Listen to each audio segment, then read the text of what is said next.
Mid cap को भी देख लेते हैं, क्योंकि आज मिड कैप में मजबूती रही और मिड कैप में जो ये चाल बनी है, वैसे तो कोई लंबी चाल नहीं बनी है, 2 दिन में बहुत ज़्यादा कोई इम्प्रूवमेंट नहीं आया है, लेकिन इन 2 दिनों में काफ़ी लोगों के चेहरे ज़रूर खिल गए हैं। तो क्या ये समझा जाए कि अगर मतलब एक जनरल सेंटिमेंट पब्लिक का ठीक हो रहा है, तो आगे यहाँ से कोई चाल बन सकती है बड़ी? यही तो प्रॉब्लम है कि सब 2 दिन में सोच बदल जाती है, नहीं बदली है सोच। मिड कैप में पहली चीज़ स्टॉक स्पेसिफिक ही काम कीजिएगा, कई stock mid cap index bottom होने के पहले बॉटम हो जाएँगे और कई स्टॉक उसके बाद भी रुलाएँगे क्योंकि साइकिल चेंज हो रहा है। आपका कैपेक्स टू कंजम्पशन का मूवमेंट हो रहा है, तो वो एडजस्टमेंट होगा। अब एक सवाल ये भी आ सकता है लोगों का कि तुम कंजम्पशन कंजम्पशन बोल रहे हो, तो सब तो कंजम्पशन में ऑलरेडी बैठे होंगे, यही फ़र्क है इस समय। अगर आप थोड़ा पीछे जाएँ, आप रिन्यूएबल एनर्जी की बात करें या आप प्लेटफ़ॉर्म कंपनीज़ की बात करें, वहाँ पे भी बहुत तेज़ी हो सकती थी, लेकिन वहाँ पे ऑलरेडी ट्रैफ़िक जैम है। कंजम्पशन की मैं बात कर रहा हूँ, लेकिन यहाँ पे तो ट्रैफ़िक खुली ही नहीं है अभी, जैम तो दूर की बात है।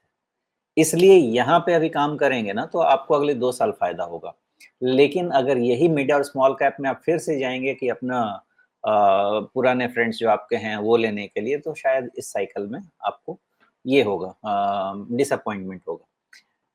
मिड कैप, स्मॉल कैप में राजीव जी करेक्शन क्यों यहाँ पे लग रहा है हो गया? क्योंकि एक जो नॉर्मल जो जहाँ से ट्रेंड शुरू हुआ था ना, ओरिजिनल ट्रेंड जो आपका 23 में शुरू हुआ था, उस ट्रेंड का 38% रिट्रेसमेंट 48,000 पे कंप्लीट हुआ है, जो हम एक अच्छा मार्क लेके बात करके चल रहे थे।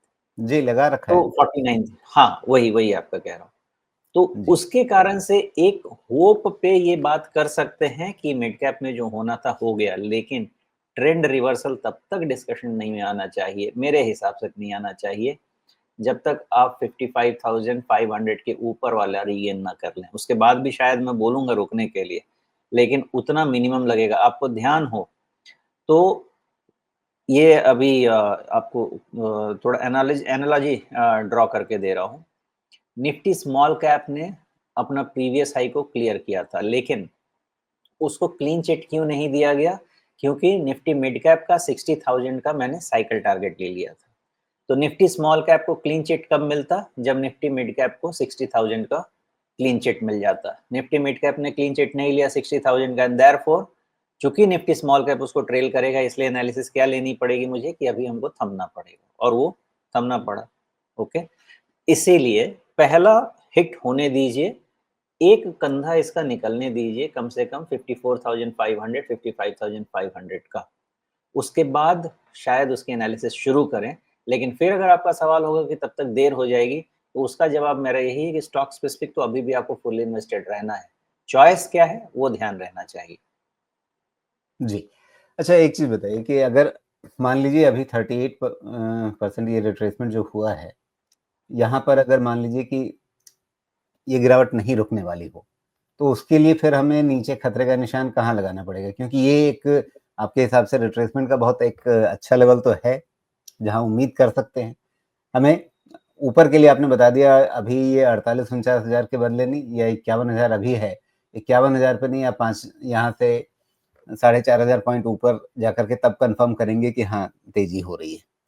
तो दूसरी तरफ नेगेटिव होने के लिए या नेगेटिव रहने के लिए हमें नीचे कौन-सा लेवल देखना होगा?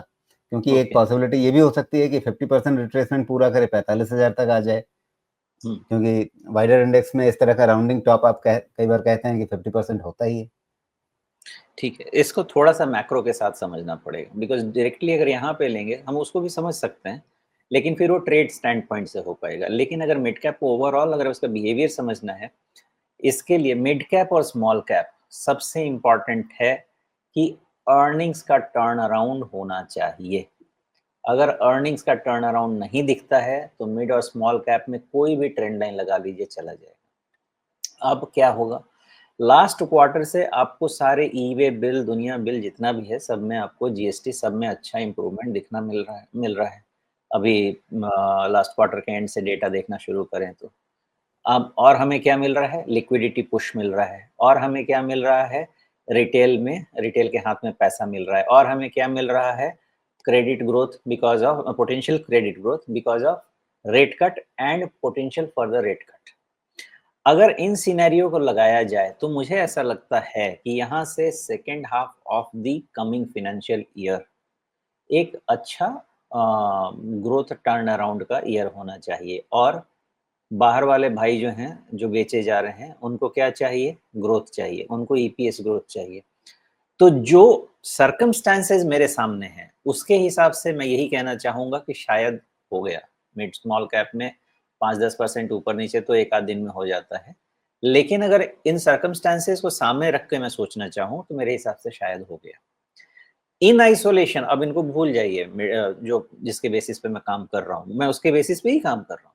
लेकिन जो आपने हमारे सामने चार्ट लगाया है, तो ये सिंपल ये कहता है कि 38 नहीं तो 62 भी जा सकता है और उसका रीज़न भी मैं बता सकता हूँ क्योंकि 12,000 वाला रेंज कभी ट्राई हुआ नहीं है, जहाँ से एक्चुअल ब्रेकआउट लेवल हुआ था निफ्टी स्मॉल कैप का। तो उस पॉसिबिलिटी को रखना चाहिए, लेकिन जब इसको मैं फंडामेंटल सिनेरियो या पोटेंशियल इकोनॉमिक सिनेरियो से कंपेयर करता हूँ, तो मुझे लगता नहीं है कि उतना होना चाहिए। बाकी फिंगर्स क्रॉस्ड देखते हैं आगे।